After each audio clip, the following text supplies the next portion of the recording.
Le feuilleton d'Artémis, 56e épisode. Quand une femme est aveuglée par la passion. Résumé de l'épisode précédent. Artémis s'est métamorphosée en chatte pour circuler dans le palais du roi d'Athènes. Elle a fait la connaissance de Phèdre, qui déteste son vieux mari Thésée et attend passionnément quelqu'un. C'est sa voix qu'Artémis reconnut en premier. Elle sauta souplement sur le rebord de la fenêtre et découvrit ce qu'elle avait déjà deviné. Celui qui venait d'arriver au triple galop sur son pur sang noir, c'était Hippolyte. C'était lui qui mettait Phèdre dans cet état d'agitation et de désir extrême. Lui, le fils de son mari. Artémis sentit la colère l'envahir. Que cette femme hystérique ne touche pas un cheveu de son protégé. Il fallait que cesse immédiatement cet indécent manège. Artémis miaula pour arracher Phèdre à sa fascination, mais rien ne semblait pouvoir détourner la jeune reine de sa contemplation. Hippolyte venait de descendre de son cheval. Il caressait la crinière de l'animal. Phèdre tremblait de tous ses membres. Soudain, elle prit une grande inspiration. Comme quelqu'un tombé à l'eau tente d'avaler de l'air pour ne pas se noyer, puis fit demi-tour et sortit de sa chambre en courant.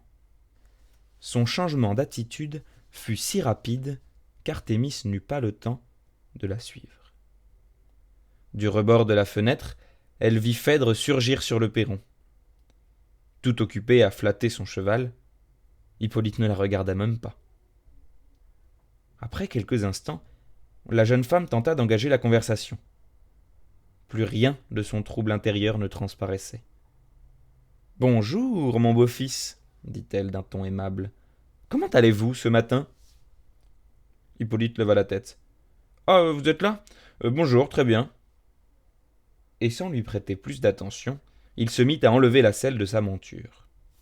« D'où venez-vous de si bon matin ?» lui demanda-t-elle. « Occupé à courir après une demoiselle ?» Hippolyte haussa les épaules, visiblement agacé par la question. Il répondit d'un ton sec. « Dois-je vous tenir au courant de tous mes faits et gestes ?» Phèdre eut un petit rire forcé.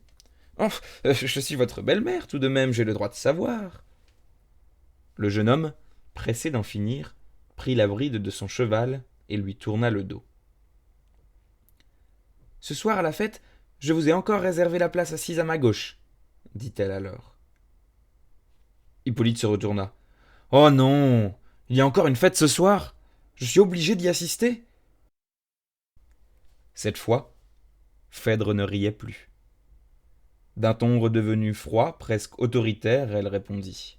« J'organise de grandes fêtes pour divertir votre père.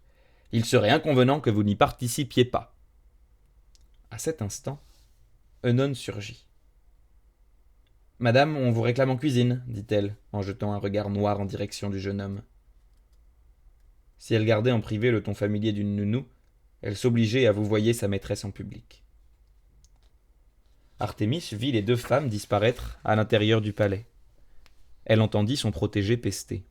« La barbe, encore obligé de me mettre à table avec eux. Je déteste ces repas, je déteste leur musique, je déteste leur manière de faire la fête. Et par-dessus tout, je déteste être assis à côté d'elle. » Ce soir-là, comme les autres soirs, la fête tourna au désastre pour Phèdre. Elle déploya tout son charme, dansa pour éblouir celui qui occupait son cœur, tenta de lui arracher des bribes de conversation. En vain. Hippolyte lui opposa le visage maussade de celui qui s'ennuie ouvertement et n'a rien à lui dire. Ce fut une bien étrange nuit qui succéda à ce nouvel humiliant échec. Phèdre ne ferma pas l'œil une minute. Elle allait et venait comme une lionne en cage. L'heure n'était plus à la colère pour Artémis, toujours tapie dans la chambre de Phèdre. Elle suivait avec stupeur les tourments de cette âme. La déesse n'avait jamais connu la passion amoureuse et ce spectacle la plongeait en plein désarroi. Comment pouvait-on se laisser consumer par un amour aussi dévorant ? En proie à une agitation extrême, Phèdre ne cessait de se parler à elle-même, en se tordant nerveusement les mains. Insoutenable, une torture, tout plutôt que son indifférence. Comme je l'aime, folle que je suis d'avoir épousé son père. Œnone a raison, il faut que je lui avoue mon amour. Non, non, non, c'est une folie plus grande encore. Ah, mais que faire?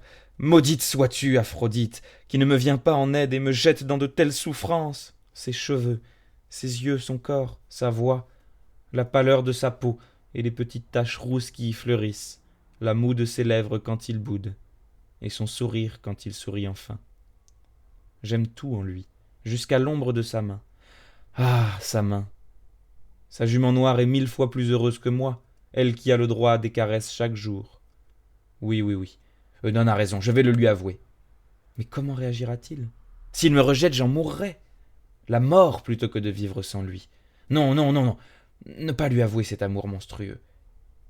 Mais son indifférence me tue chaque jour à petit feu. Je guette son pas, je crois reconnaître sa silhouette, j'espère sa présence. 1 minute auprès de lui vaut mes heures d'attente, mais je ne vis plus. Je n'ai plus d'appétit à rien. Rien d'autre ne compte que cet homme. Je suis déjà morte, en fait. Ce supplice est trop grand. Il doit m'aimer, c'est sûr. Il m'aimera. Oui, oui, oui. Œnone a raison. Tout lui avouer. Demain. C'est cela. Demain. Artémis était de plus en plus stupéfaite.